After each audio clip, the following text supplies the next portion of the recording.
दुसरं स्वातंत्र्य युद्ध असा ज्या कालखंडाचा उल्लेख होतो, त्या आणीबाणीच्या कालखंडात ज्या लोकांना अटक झाली, ज्यांना मिसा खाली अटक करण्यात आली, त्यांच्या अटकेनंतर त्यांच्या कुटुंबियांच्या काय भावना होत्या, काय तेव्हाची परिस्थिती? आपल्यासोबत काही मिसाबंदी जे आहेत त्यांचे कुटुंबीय आपल्यासोबत आहेत. या काकू आहेत. काकू, तुमच्या घरच्या जेव्हा काकांना अटक झाली होती त्या दिवशी नेमकं काय झालं होतं? त्या दिवशी ते सकाळी ऑफिसला गेले आणि दुपारी पूर्ण ऑफिसला पोलीस घ्यायला लागलं. त्यांना मग घरी आणलं आणि त्यांनी सांगितलं की बा मला अटक झालेली आहे, तू काळजी करू नको, शांतचिंत राहा. आणि ते मग पोलीस क्वार्टरला 8 दिवस होते. नंतर नागपूरला सेंट्रल जेलमध्ये होते, बराक नंबर 3 मध्ये, निशा अंतर्गत. काकू, त्यांना अटक केल्यानंतर घरची परिस्थिती काय होती आणि कशी सांभाळली तुम्ही? घरची पावणे 200 रुपये पगार मिळायचा. सासूबाई खूप म्हाताऱ्या, शेती पडीत होती, त्याचा घर भाडं देणं, माझं चालवणं आणि सासूबाईला पुरवणं, असे आम्ही 19 महिने काढले. काकू, ते दिवस आठवले की आजच डोळ्यात, तुम्ही बोलताना तुमच्या डोळ्यात पाणी येत आहे काकू? कसे दिवस होते ते नेमकं? ते खूप खूप काही असे दिवस होते कष्टाचे. खूप सारखी वाट बघायची, कोणता दिवस निघेल का, कोणी सांगेल का. तोंडातून रक्त पडायचं. रोडवर एक म्हैस घेतली होती, तुमच्यासारख्यानं म्हैस घेऊन दिली होती, ते दूध काढायचे. रोडवर चक्कर आला की कॅन सहित पडून जायची. माझा पुतण्या दुकानावर होता, त्याला लोक सांगायचे, अरे तुझी काकू रोडवर पडलेली आहे. दातखडी बसायची, पैसा नव्हता दवाखान्याला. काकू काळजी करू नका. मग लेटर आलं की बा आता मार्शलला लागणार आहे, माझी काळजी करू नको. मध्येच त्यांचे नातेवाईक आले म्हणून तू घराच्या बाहेर हो. म्हटलं नाही. मी 7 इमिजिएटली तार केला त्यांना. ते म्हणत घर सोडू नको, त्यांना सगळं सामान नेऊ दे, सगळं होऊ दे, तू घर सोडू नको. जेवढं भेटते त्याच्यात खा. 10 पैशाची जिरं मोहरी मीठ आणत होती मी. दुकानदार चांगला. संतोषी माताच्या मंदिरात दिवसभर फुटाने जमा करायची. एक मारवाडीन बाई होती, तिनं माझी कथा विचारली, म्हणे मावशी माझ्याकडचा डबा खा. म्हटलं नाही नाही, मी कुठून तुझ्या अन्नाचं कुठून फेडू, मी हे फुटानेच खाते. 144 भेटायचा. काय काय कपडे नव्हते. सतरंजी नेसायची, रात्री दिवसा ही साडी नेसायची. पैसे नव्हते, पण वडिलांना सांगितलं नाही माझ्यावर अशी परिस्थिती आहे. भेटीला यायची बाई कसं चांगलं सांगायची.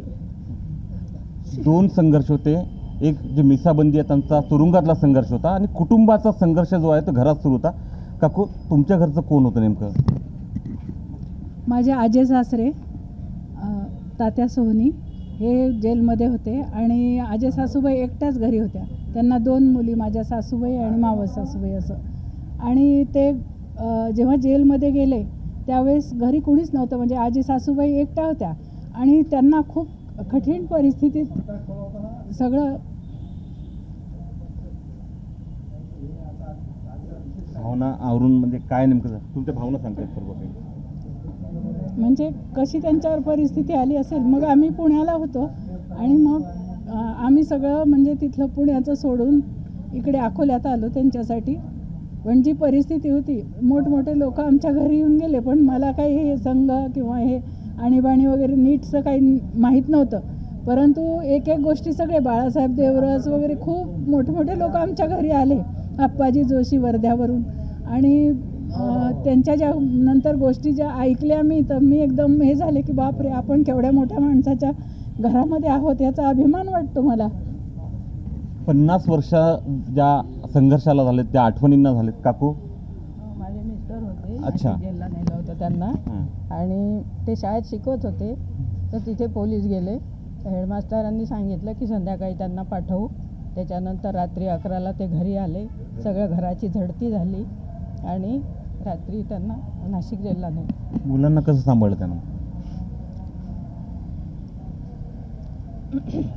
आमचं एकत्र कुटुंब होतं, यांचे सगळे मोठे भाऊ होते, त्याच्यामुळे मी त्यांच्याकडे राहून मुलांना सांभाळलं.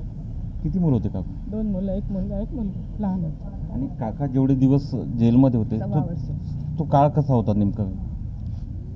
तो काळ आता कठीणच होता, पण आमचं एकत्र कुटुंब असल्यामुळे मला कुटुंबात राहून कधी माहेरी कधी सासरी असे दिवस काढले.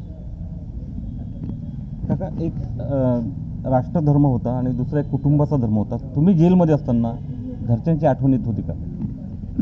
घरच्यांची आठवण याच्यासाठी येत होती की मुलाबाळांचं काय होत असेल.